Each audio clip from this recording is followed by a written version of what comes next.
Hi friends, welcome to our channel. First time ఎవరైనా మన channel చూస్తున్నట్టయితే వెంటనే సబ్స్క్రైబ్ చేసి, లైక్ చేసి, షేర్ చేసి పక్కన ఉన్న బెల్ ఐకాన్ క్లిక్ చేయండి. అలా క్లిక్ చేయడం ద్వారా మేము పెట్టిన వీడియోస్ వెంటనే మీకు నోటిఫికేషన్ ద్వారా చేరుతాయి. ఇక మరి కానిస్టేబుల్ ద్వారా మహాకి నిజం తెలుస్తుంది. మరి విడాకుల గురించి కానిస్టేబుల్ చెప్పింది చక్రినేనని మహాలక్ష్మికి తెలుస్తుంది. మరి అలా తెలియడం ద్వారా చక్రిపై చాలా కోపంగా ఉంటుంది. మరి మహాలక్ష్మి చక్రిని మీద ఎలా అరుస్తుంది? వాళ్ళిద్దరు ఒకటవుతారా? మహాలక్ష్మిని చక్రిని భర్తగా అంగీకరిస్తుందా? ఒకవేళ మహాలక్ష్మిని చక్రిని భర్తగా అంగీకరించాలని మీరు ఎంతమంది కోరుకుంటున్నారో అలాంటి వాళ్ళు లైక్ చేయండి ఫ్రెండ్స్.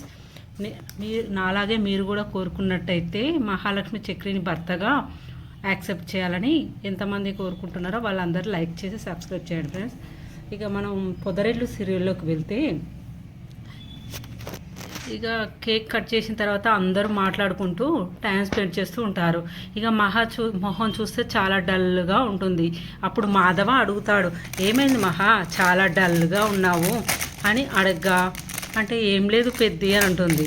మరి పక్కనే ఉన్న విక్రీ ఇలా అంటాడు, ఏం లేదు పెద్ది, పోలీస్ స్టేషన్ వెళ్ళింది కదా, అలసిపోయి ఉంది, జర్నీ చేశాం కదా, అలసిపోయి ఉంది అని విక్కీ అంటాడు. ఏంటి పోలీస్ స్టేషన్ వెళ్ళావా, ఎందుకమ్మా అనగా, చిన్న పనుండి వెళ్ళాను అని మహాలక్ష్మి చక్రి వైపు కోపంగా చూస్తూ ఉంటుంది. ఇక మాధవ అదే ఆలోచిస్తూ ఉంటాడు. ఇక చక్రి, కేశవ, కన్నా బయట కూర్చొని మాట్లాడుతూ ఉంటారు. అప్పుడు చక్రి అంటుంటాడు, నాకు ఈరోజు చాలా సంతోషంగా ఉంది అని చక్రి అంటాడు. ఇప్పుడు మొదటిసారి నువ్వు ఇంత కష్టపడుతున్నావు కదా ఒకరి కోసం, ఆ మాత్రం ఉంటుంది, తప్పేం లేదు అనగా చక్రి అంటాడు, ఏంట్రా వెటకారంగా అనిపిస్తుందా అనగా కేశవ అంటాడు, వెటకారం అనేది ఏం లేదురా, నువ్వు డబ్బులు ఖర్చు పెట్టి మరీ కష్టపడి చేసావు కదా, అందుకే చేశానని అంటాడు.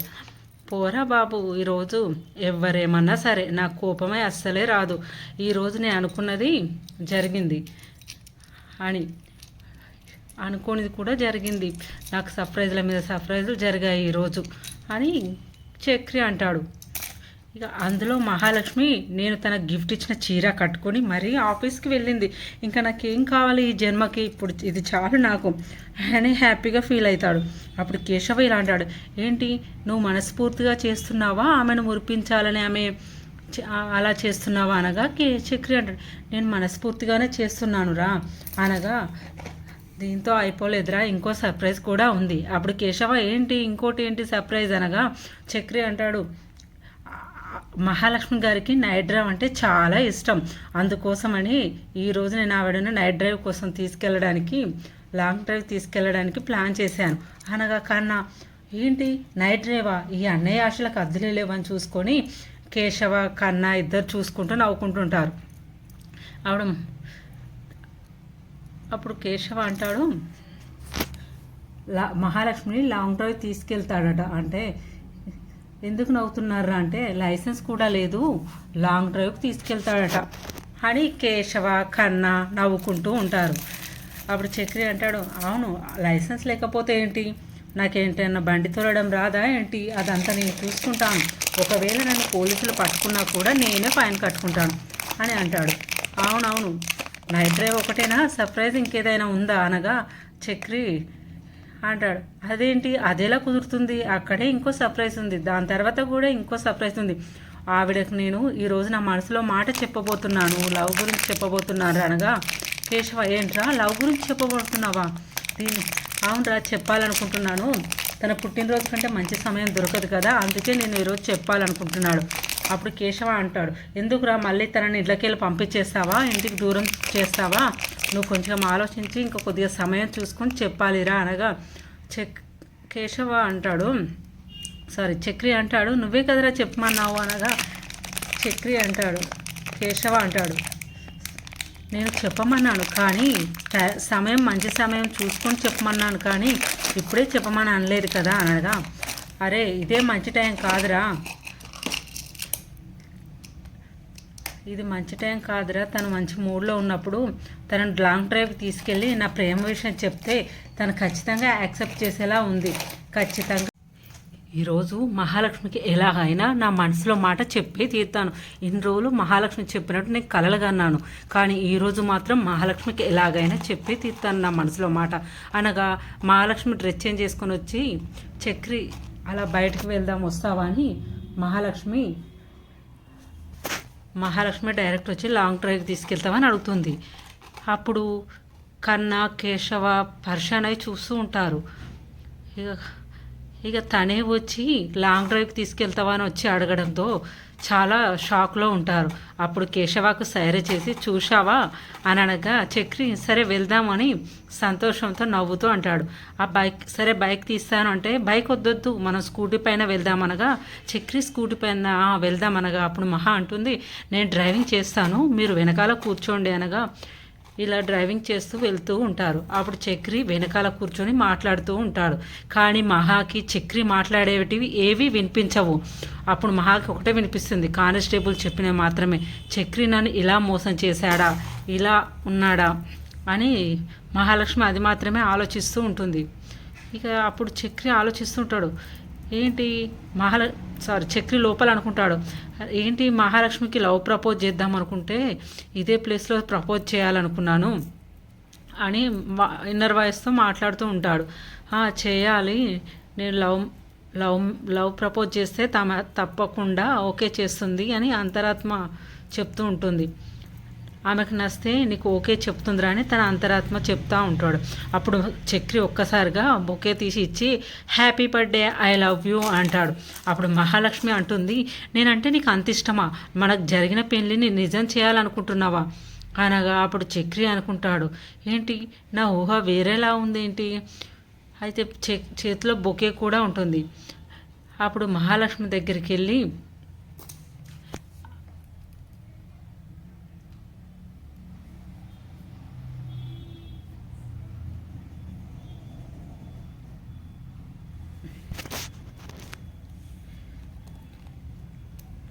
అప్పుడు చక్రీలా అంటాడు, ఈమెనే ప్రపోజ్ చేయాలనుకుంటుందేమో, నన్ను అందుకే ఒంటరిగా తీసుకొచ్చిందేమో అని చక్రి మనసులో అనుకుంటూ ఉంటాడు.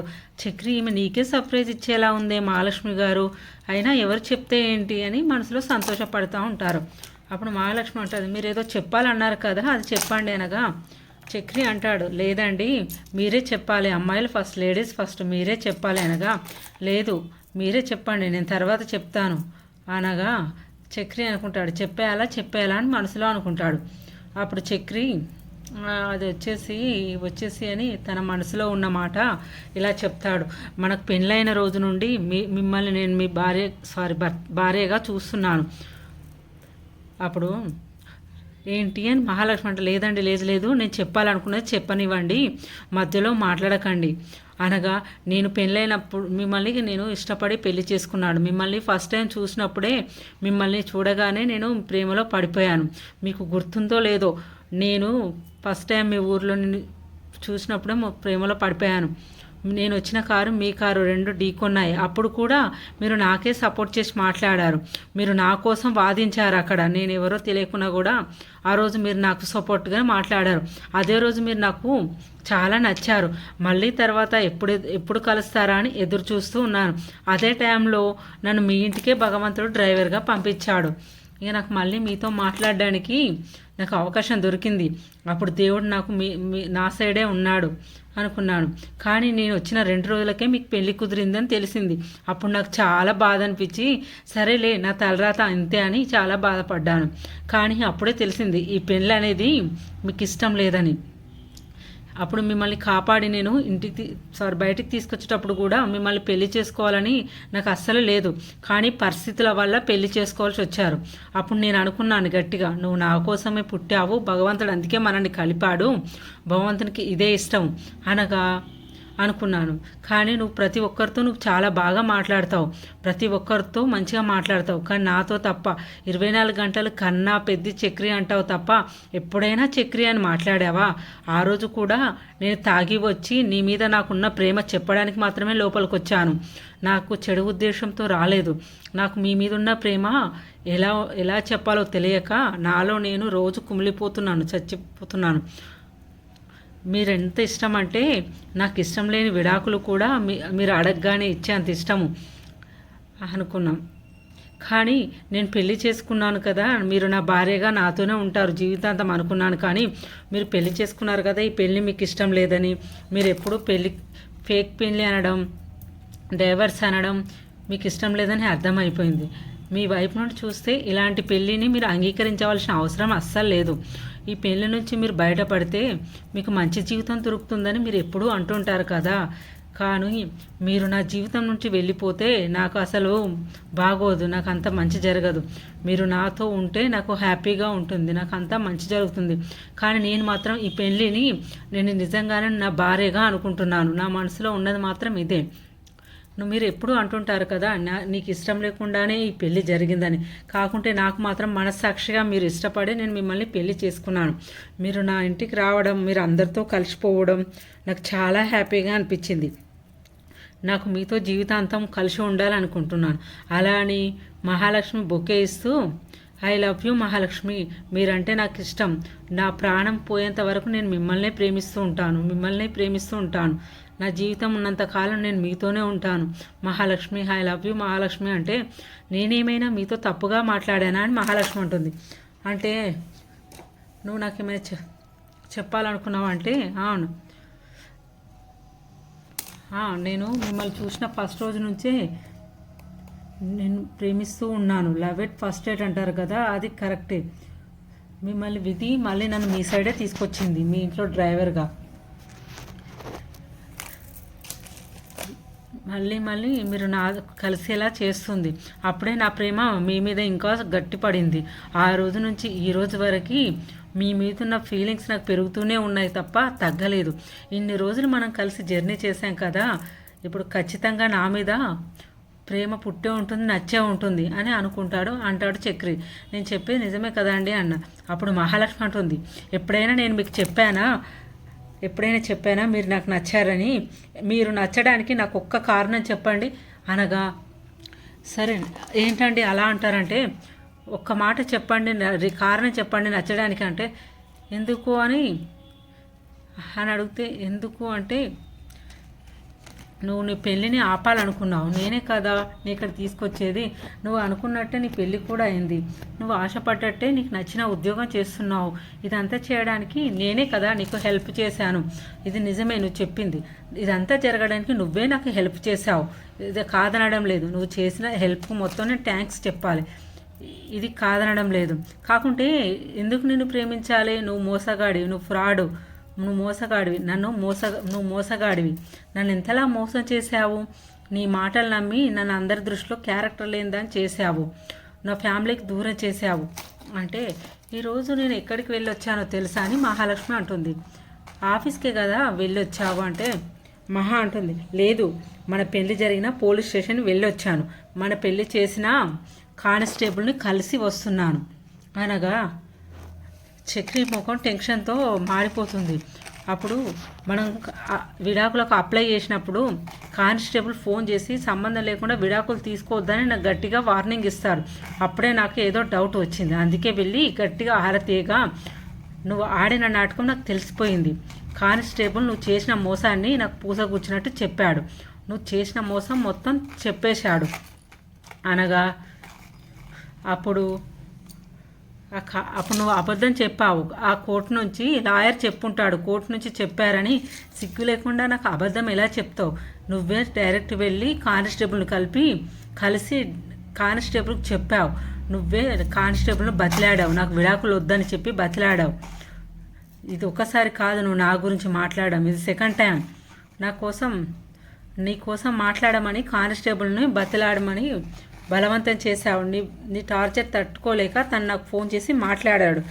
అప్పుడు చక్రి అంటాడు, లేదండి నేను అలా చేయలేదు అనగా, చెప్పండి ఇంకా సర్దు చెప్పడానికి ఇంకెన్నున్నాయి చెప్పండి, స్టోరీలు చెప్పండి అనగా, చక్రి అబద్ధం ఏమీ లేదండి, నిజంగానే మీరంటే నాకు చాలా ఇష్టం అండి. మీ మెడలో తాళి కట్టినప్పటి నుండి మీరు మిమ్మల్ని భార్యగా అనుకుంటున్నాను.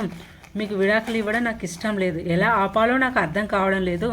ఒకవేళ నీకు పోలీసులకు చెప్తే నువ్వు విడాకులు ఇవ్వడం మానుకుంటావని నేను అలా చెప్పానండి అనగా, అప్పుడు మహా అంటుంది, అవునవును నేను అమాయకురాలిని కదా, విడాకుల గురించి అప్లై చేస్తే లాయర్కి ఫోన్ కానిస్టేబుల్కి చెప్పాడు అని నువ్వు చెప్తే నేను అమాయకంగా నమ్మాను, నిజంగానే నేను పిచ్చిదాన్ని అనగా అప్పుడు చక్రి అయ్యో అలా అనకు మహా ప్లీజ్ అనగా అప్పుడు మహాలక్ష్మి అంటుంది మాట్లాడకండి, మీ మాటలు వింటూనే నాకు విరక్తి వస్తుంది, అలా మాట్లాడకండి మీరు నాతో అనగా ఏంటి ఆధార్ కార్డు లేకుండా పెళ్లి జరగదంటే ఆధార్ కార్డు ఎవరిచ్చారంటే ఏమో నాకెలా తెలుస్తుంది, మీ నాన్న ఇచ్చారేమో మీ అన్న ఇచ్చారేమో అని చెప్పి, లేదు పోలీసులు కదా వాళ్ళే వెతికి పట్టుకున్నారేమో అని మాట్లాడావు కదా, నువ్వు చెప్పింది ప్రతిదీ అబద్ధం, ఆ ఆధార్ కార్డు ఇచ్చింది కూడా నువ్వే, అప్పుడు ఏ ఆధారాలు లేకుండా నన్ను నమ్మించి ఏమర్చావు, నువ్వు అబద్ధం ఆడుతున్నావు, నువ్వు నన్ను పెళ్లి చేసుకోవడానికి ఎంతగా దిగజారావు, నువ్వే మోసం చేశావు,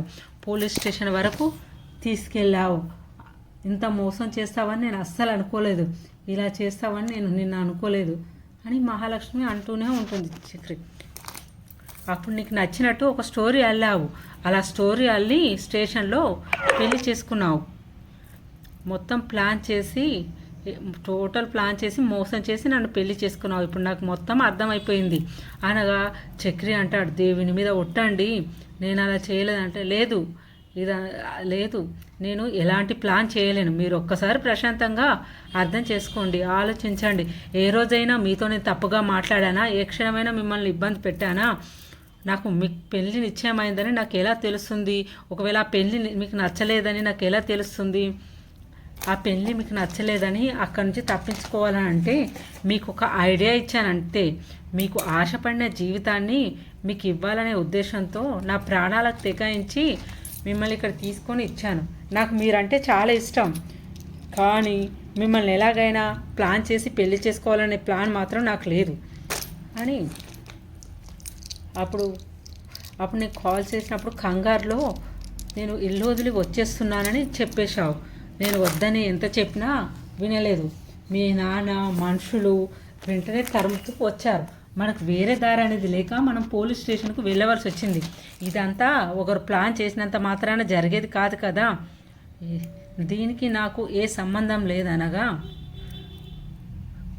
అప్పుడు మహా అంటే ఇది ఎవరైనా చెప్తే నిజమే అనుకుంటారు, ఈ కథను నువ్వు సూపర్గా చెప్తున్నావు, పోనీ నువ్వు పోలీస్ స్టేషన్ వచ్చే వరకు ఏది స్టోరీ కాదనుకుందాం, మరి ఆధార్ కార్డు లేకుండా పెళ్ళి ఎలా జరుగుతుంది చెప్పు, ఈ విషయం చెప్పు, ఆధార్ కార్డు ఎలా వచ్చింది నీకు, ఈ విషయానికి సమాధానం లేదు కదా, నువ్వు ఎన్ని అబద్ధాలు ఎలా చెప్పగలుగుతున్నావు అనగా ఇది నా జీవితానికి సంబంధించిన విషయం, నువ్వు ఇంత స్వార్థంతో ఎలా ఆలోచించగలవు, ఇప్పటి వరకు నువ్వు చెప్పిన అబద్ధాలన్నిటిని నమ్మి నేను క్షమించాను, కానీ ఎందుకు నమ్మానో తెలుసా, నువ్వు చెప్పిన అబద్ధాలన్నీ నా జీవితాన్ని అంత ప్రభావితం చేయలేవు, అలా అయినా నా ఆధార్ కార్డ్ని నీ దగ్గరే పెట్టుకొని నన్ను చాలా ఇబ్బంది పెట్టావు, అక్కడ ఇక్కడ ఎలా తింపావు, నన్ను చాలా ఇబ్బంది పెట్టావు, ఆధార్ కార్డు ప్రతి ఒక్క చోట ఆధార్ కార్డు అడిగినప్పుడల్లా ఆ ఆధార్ కార్డు నీ జేబులోనే పెట్టుకొని నా దగ్గర లేదని ఏమార్చావు అనగా అయ్యో అలా ఏం లేదండి,